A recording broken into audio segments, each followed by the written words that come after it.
పూరా లోకల్.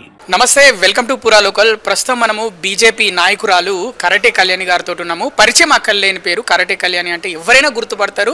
పార్టీలకు అతీతంగా ఏ ప్రోగ్రామ్ అయినా ఆమెను అంటే సినిమాల పరంగా రాజకీయాల పరంగా ప్రస్తుతం మనం ఆవిడతోటే ఉన్నాము, మాట్లాడించే ప్రయత్నం చేద్దాము.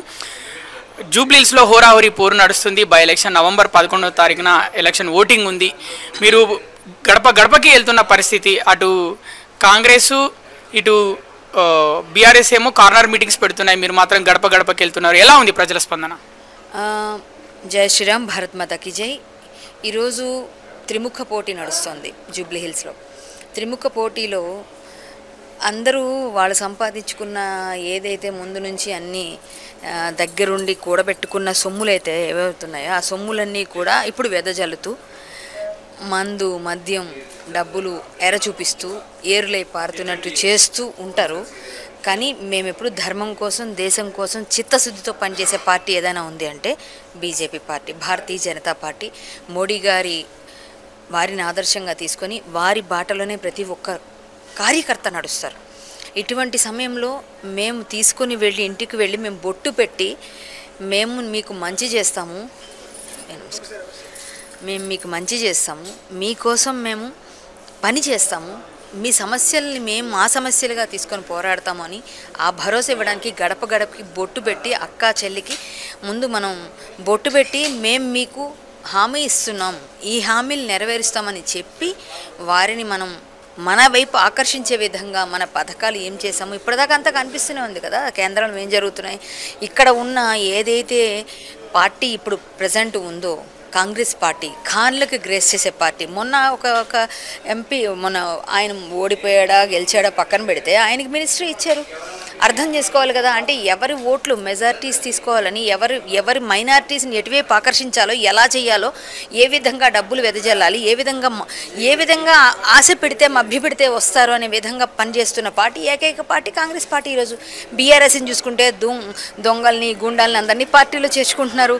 ఒక క్రిమినల్ కేసులు బోల్డ్ అని ఉన్నాయి, ఆ క్రిమినల్ కేసులు ఉన్న వాళ్ళందరినీ పార్టీలో చేర్చుకొని ఆ పార్టీకి ఉన్న అంటే వారికంటూ కొంచెం ఒక స్టేచర్ ఉందని దిగజార్చుకుంటున్నారు. అలాంటి వాళ్ళందరూ వచ్చి ఏం చేస్తారు వాళ్ళకి నాకు అర్థం కావట్లేదు. మేము న్యాయబద్ధంగా పోరాడతాం, న్యాయబద్ధంగా సాధించుకుంటాం, న్యాయబద్ధంగానే వెళ్ళి ఇంటింటికి గడప గడపకి మేము ప్రచారం చేస్తున్నాం. ఎందుకంటే ఇంటికి వెళ్ళి పిలవగానే పొండి అని ఎవరు అనరు, మాట వింటారు, మనల్ని మన్నిస్తారు, మనల్ని అర్థం చేసుకుంటారు. అదే మా యొక్క వ్యూహం. మేము అలాగే చేస్తున్నాం. మేము మీటింగ్స్ పెడతాము, ప్రతి దగ్గర బహిరంగ సభలు పెడతాము, అలాగే ప్రతి ఇంటికి వెళతాము, పాదయాత్రలు చేస్తాము. మేము చెప్పిన మాట తప్పం. ఇది బీజేపీ పార్టీకి ఉన్న లక్ష్యం. ఈ లక్ష్యం పైన పనిచేస్తాం. మేము డబ్బులు ఇచ్చి లేకపోతే ఇష్టం వచ్చినట్టుగా మేము ఓటుకి ఇంత ఇస్తామని మాట ఇయ్యం. ఓటు కోసం ఇంత ఇచ్చి పక్క నుంచి జోబుల్లో పెట్టి వీళ్ళకి చేరకుండా, ఓటర్స్కి చేరకుండా పక్క నుండి వాళ్ళు కాజేసే వాళ్ళే నాయకులు ఎక్కువ ఉన్నారు వాళ్ళ దానిలో. అది వాళ్ళకి తెలుసుకునేసరికి వీళ్ళ డబ్బులన్నీ వాళ్ళ జేబుల్లోకి వెళ్తేనే వాళ్ళ తర్వాత ఇల్లులు కొనుక్కుంటున్నారు ఎలక్షన్ అవగానే. ఇదే జరుగుతుంది. మాకు అలాంటివన్నీ అవసరం లేదు. మేము చిత్తశుద్ధితో పనిచేస్తాం, జాగ్రత్తగా మాట్లాడతాం, కరెక్ట్గా చెప్తాం. మా నాయకుడు మోడీ గారు కానీ వారి నాయకత్వంలో పనిచేస్తాం. కిషన్ రెడ్డి గారు, బండి సంజయ్ గారు, ఇక్కడ లంకల దీపక్ రెడ్డి గారిని బలపరుస్తున్న ప్రతి ఒక్క మినిస్టర్స్, ప్రతి కేంద్ర మంత్రుల దగ్గర నుంచి ఎమ్మెల్యేల దగ్గర నుంచి ప్రతి ఒక్కరు పాదయాత్ర చేస్తూ ప్రతి ఒక్కరు వారి యొక్క గళం వినిపిస్తున్నారు. ఇది ఊరికే వృధా పోటీ. ఇదే మేము చెప్పగలిగేది. ఖచ్చితంగా త్రిముఖ పోటీలో గట్టి పోటీని ఇస్తాము. గెలిపోవటంలో అందరికీ సహజం, ఎవరు గెలవచ్చు గెలవకపోవచ్చు. బట్ ఈ గెలిపోవటంలో ముందు ఓడిపోయిన వాళ్ళే మళ్ళీ గెలిచే అవకాశాలు ఉన్నాయి. ఒకసారి మొన్న బీజేపీ ఓటమి పాలైందని ఈసారి ఓడిపోవాలని లేదు కదా. ప్రయత్నం చేస్తాం, మా ప్రయత్నం చివరి వరకు ప్రయత్నం చేస్తాం. గెలిపోవటంలోనే దైవాధీనం. ఓటర్ మహాశయుడు ఎవరికి అనుకున్న ఆ టైంకి మార్చి డబ్బుకి లొంగిపోయాడు అనుకోండి, అప్పుడు మనం ఏం చేయలేం. మన మీద అభిమానం ఉన్నా కూడా డబ్బుకి లొంగిపోతే మనం ఏం చేయలేం. కానీ మేము వారికి ఏ విధంగా మీరు ఓటుకి మీ 5 సంవత్సరాల సమయాన్ని తాకట్టు పెట్టకండి అనేది మేము తెలియజేస్తున్నాం. దానికి మాట విని వారు మా వైపు మొగ్గి మాకు ఖచ్చితంగా ఓటేస్తారని నమ్మకం ఉంది. మేము ఖచ్చితంగా ఈ పోటీలో గెలుస్తాం, నిలబడతామని ఉంది. లంకల దీపారెడ్డి గారు గెలవాలి. ఒకసారి అసెంబ్లీకి వెళ్తే భారతీయ జనతా పార్టీ జూబ్లీహిల్స్లో ఎన్నో మిరాకిల్స్ చేయగలదని కోరుకుంటూ ఖచ్చితంగా మీ అందరూ కూడా అందరికీ విజ్ఞప్తి చేస్తున్నాను. భారతీయ జనతా పార్టీ తరఫున మా పార్టీకి ఓటు వేసి కమలం పువ్వు గుర్తుకి మీ ఓటు వేయండి. 11వ తారీఖున మీ విలువైన సమయాన్ని ఒక గంట సేపు అలా మా కోసం వచ్చి నెంబర్ 1 ఎప్పుడు భారతీయ జనతా పార్టీ నెంబర్ 1 ఎప్పటికీ ఓటు కూడా మీరు పైనే ఉంటుంది. కమలం పువ్వు లక్ష్మీదేవి కమలంలో ఉంటుంది. మీరు మొహం లక్ష్మీదేవుల్లో అందరూ చక్కగా వచ్చి ఆ కమలం పువ్వు గుర్తుకు ఓటేసి లంకల దీపక్ రెడ్డి గారిని అఖండ మెజార్టీతో గెలిపించండి. మోడీ గారి నాయకత్వాన్ని బలపరచండి. కిషన్ రెడ్డి గారి వీరందరి తాలూకా సమయాన్ని ఇచ్చింత చేసినందుకు వారికి ఆ గౌరవాన్ని దక్కించే విధంగా చేయాలని కోరుకుంటూ వారందరినీ మీరు గెలిపించడానికి ముఖ్య కారకులుగా ఉన్న వీరందరికీ నిజంగా నేను మరొక్కసారి ధన్యవాదాలు తెలియజేసుకుని హృదయపూర్వకంగా లంకల దీపక్ రెడ్డి గారు విజయాన్ని సాధించాలని మరొకసారి ఆకాంక్షిస్తూ దానికోసం మేమందరం కృషి చేస్తాం. ఈ నియోజకవర్గంలో దాదాపు 4 లక్షలకు పైగా పైచీలకు సీట్లు ఓట్లు ఉన్నాయి. దాంట్లో మైనారిటీస్ 1,30,000, 3 లక్షలు హిందువుల ఓట్లు ఉన్నాయి. హిందుత్వ పార్టీ అని బీజేపీ ఎప్పుడు చెప్తుంటుంది. మరి హిందువుల ఓట్లు 3 లక్షలు ఉన్నప్పుడు మీకు విజయం సులువు అవుతుంది కదా, మరి ఎందుకు టఫ్ కాంపిటీషన్ ఉంది? ఇప్పుడు నా ఇంట్లో నేను హిందుత్వాదిని గట్టిగా మాట్లాడతాను. మా తమ్ముళ్ళు బయటకు వచ్చి హిందుత్వాదులుగా చెప్పకపోవచ్చు. వాళ్ళకి వేరే పార్టీ ఇంట్రెస్ట్ ఉండొచ్చు. ఒక ఇంట్లో ఒక 5 వేళే సమానంగా లేవు కదండి. అన్ని పొడుగు ఉన్నాయి కదా. ఒకటేలా ఉంటే చెయ్యి అన్నారు కదా. అరచేయిని ఎప్పుడు మీరు చూడండి. అలాగే నా ఇంట్లో వాళ్ళు కూడా వేరే పార్టీలు ఉండొచ్చు. అలా మీ ఇంట్లో వాళ్ళు కూడా ఉండొచ్చు. అప్పుడు ఏమవుతుందంటే పార్టీ మీద అభిమానం మనుషుల మీద వ్యక్తుల మీద కన్నా కూడా పార్టీ మీద అభిమానం కొంతమందికి ఉంటుంది. కొంతమందికి వేరే పార్టీలో ఉన్నా కూడా ఈ వ్యక్తి మీద అభిమానంతో ఆ పార్టీ నుంచి ఇక్కడ కూడా వేసే అవకాశాలు ఉన్నాయి. కాబట్టి హిందుత్వవాద పార్టీ అయినప్పటికీ కూడా ఈ మైనారిటీస్ మీరు ఏదైతే చెప్పారో 1,54,000 ఓట్లు ఉన్నాయి. అందులో కొంత క్రిస్టియన్, ముస్లిం 126 ఎంత ఉన్నాయి. సో 126, 130 ఓట్లు ఉన్నప్పటికి కూడా మిగిలిన వాళ్ళందరూ హిందువులే కదా. వివిధ పార్టీల్లో ఉన్నారు కదా. మరి బీఆర్ఎస్లో ఉన్నారు, కాంగ్రెస్లో ఉన్నారు, బీజేపీలో ఉన్నారు. సో ఇంకా మిగిలిన ఏవో కొన్ని ఇండిపెండెంట్స్ కూడా ఉన్నాయి. వీళ్ళందరూ చీల్చేసేటప్పుడు అన్నీ ఒక్కరికే ఎలా పడతాయి? ఒక బీజేపీ హిందుత్వ పార్టీ అని అనలేరు. వాళ్ళు కూడా తీసుకుంటారు హిందుత్వం అవసరమైనప్పుడు తీసుకుంటున్నారు కదా. మీరు చూస్తున్నారు కదా. ఎవరైనా మేము ఎప్పుడూ ఒకటే మాట మాట్లాడతాం, కానీ వాళ్ళు మాత్రం అవసరానికి హిందుత్వాదాన్ని పొణికిపుచ్చుకుంటారు.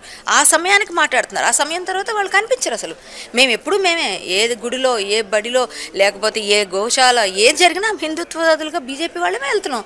మిగిలిన వాళ్ళు చూపించండి మీరు మీ తర్వాత కార్యక్రమాలు ఎక్కడైనా. ఇప్పుడు ఎలక్షన్లో మేము బొట్టు పెడతాం, మేము ఇంత పెద్ద ఇవి పెడతాం, మేము హిందుత్వాదులు అంటారు, జై శ్రీరామ్ అంటారు, అప్పుడు లేకపోతే ఇంకే జయగోమాత అంటారు, అన్నీ అంటారు. వాళ్ళకి ఏం కావాలి? ఓటు కావాలి. ఓటు కోసం ఎన్నో వేషాలు వేస్తారు. అవన్నీ చేస్తుంది వేషం అని అందరికీ అర్థమవుతుంది. కాబట్టి వాళ్ళు హిందుత్వవాది పార్టీ అయినప్పటికీ కూడా వివిధ పార్టీల్లో ఉన్న హిందువులు చీలిపోవటం వల్ల కొంచెం ఇబ్బందికరంగా ఉంటుందేమో. కానీ మా నమ్మకం మాకుంది. నిఖార్సైన హిందువులందరూ బీజేపీకే వేస్తారు. మీరు సినిమా నేపథ్యం ఉన్న నటి, అలాగే అంటే సినిమా నేపథ్యం ఉన్న రాజకీయ నాయకురాలు, ఇప్పుడు ప్రస్తుతం రాజకీయాల్లో ఉన్నారు. సినిమా నటులు కూడా ఎక్కువ ఉన్నారు ఈ నియోజకవర్గంలో, జూబ్లీ హిల్స్లో. వాళ్ళ ఓట్లు బీజేపీకి పడే అవకాశం ఉందా? సినిమా నటుల ఓట్లు? సినిమా నటులు ఎప్పుడు కూడా ఒక పార్టీకి స్టిక్ అని అవ్వరండి. మీరు గుర్తుపెట్టుకోవచ్చు. అంటే నేను హిందుత్వాదిని కాబట్టి నేను ఆకర్షితురాలని, బీజేపీ అంటే మోడీ గారికి నేను ఫాలోవర్ని కాబట్టి నా రాజకీయ గురువు ఆయనే అని ఫీల్ అవుతాను. సో అలా నాలాగే అందరూ ఉండాలని లేదు. వివిధ పార్టీల్లో ఉన్నారు. కాంగ్రెస్ వాళ్ళు ఉన్నారు, బీజేపీ వాళ్ళు ఉన్నారు, బీఆర్ఎస్లో ఉన్న వాళ్ళు ఉన్నారు. ఎప్పుడు ఎక్కడ ఈ పార్టీ అధికారంలోకి ఉందంటే వాళ్ళ వైపు వెళ్ళి కొమ్ము కాస్తారు.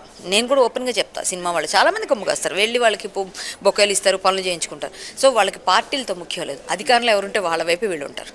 సో అందరూ బీజేపీకి వేస్తారని, బీజేపీ వైపు ఉన్నారని అన్నాం. కొంతమంది ఉన్నారు. నిఖార్సైన హిందువులు ఎప్పుడు ఉంటారు. ఎక్కడ ఉన్న ఏ సినిమా వాళ్ళైనా కాని వాళ్ళైనా అక్కడ ఉంటారు. కానీ నిఖార్సైన హిందూ అని ఎందుకన్నానంటే బీజేపీ వాళ్ళందరూ పక్కాగా దేశం కోసం, ధర్మం కోసం పనిచేస్తారు. అది నేను చెప్పగలను. కానీ వాళ్ళందరూ ఖచ్చితంగా హిందుత్వాదాన్ని తీసుకుంటారు, బీజేపీగా ఉంటారని నేను చెప్పలేను. వారి పర్సనల్ ఇంట్రెస్ట్ అది. కిషన్ రెడ్డి ఒక దమ్ము లేని నాయకుడు అని రేవంత్ రెడ్డి ప్రచారంలో భాగంగా చెప్పడం జరిగింది. ఎట్లా చూస్తారు ఆ వ్యాఖ్యల్ని? కిషన్ రెడ్డి గారిని మాట్లాడే ముందు అతని గురించి అతను తెలుసుకోవాలి.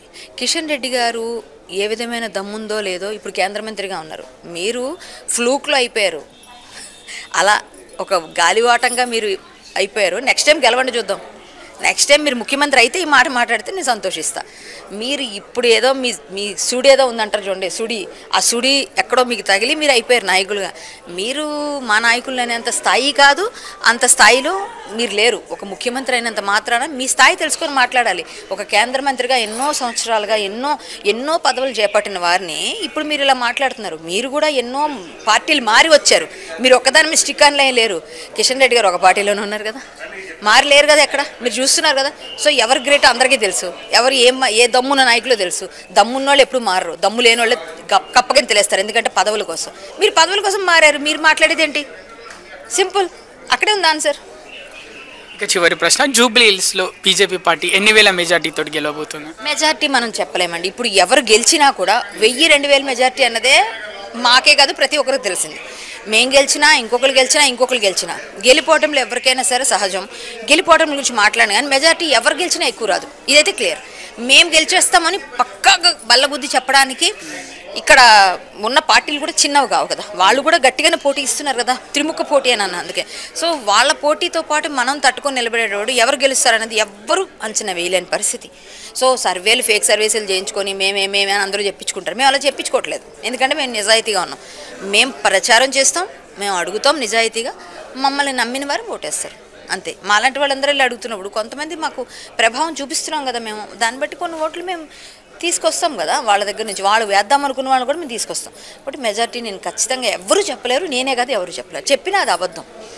నిజమంటే ఎవరు గెలిచినా 1000-2000 ఓట్లే మెజార్టీ, అంతకన్నా ఎక్కువ రాదు. మహా అయితే ఇంకా మాట్లాడితే ఒక 5,000 రూపాయలు, 5,000 ఓట్ల లోపలే అంతే. అంటే బీజేపీ 3వ స్థానానికి పరిమితం అవుతుందని అటు బీఆర్ఎస్, కాంగ్రెస్ వాళ్ళు అంటున్నారు, వాళ్ళకి ఏం చెప్తారు? సరేనండి, ఎప్పుడు ఏ స్ట్రాటజీ ఎప్పుడు ఎలా మారుతుందో తెలియదు. 3వ స్థానంలో ఉందని వాళ్ళ ఫీలింగు, వాళ్ళు 1వ స్థానంలో ఉందని ఫీల్ అవుతున్నారు కదా. మేము కూడా వాళ్ళు 3వ స్థానంలో ఉన్నారని మేము కూడా చెప్పొచ్చు. మేము అలా చెప్పాం. ఎవరు అనుకుంటే వాళ్ళు అనుకోని, యద్భావం తద్భవతి అనుకోనివ్వండి. మేము మా ప్రయత్నం మేము చేస్తున్నాం. మేము 4వ స్థానం అని అనుకున్నా పర్వాలేదు, మేమేం ఫీల్ అవ్వం. మా ప్రభావం వాళ్ళు ఓట్లయితే వాళ్ళకి పడనప్పుడు తెలుస్తుంది కదా మా ప్రభావం ఏంటో. ఆ ప్రభావం వైపే మేము చూపిస్తాం. మేము మాటలు చెప్పాం, చేతలు చేస్తాం అంతే, సింపుల్.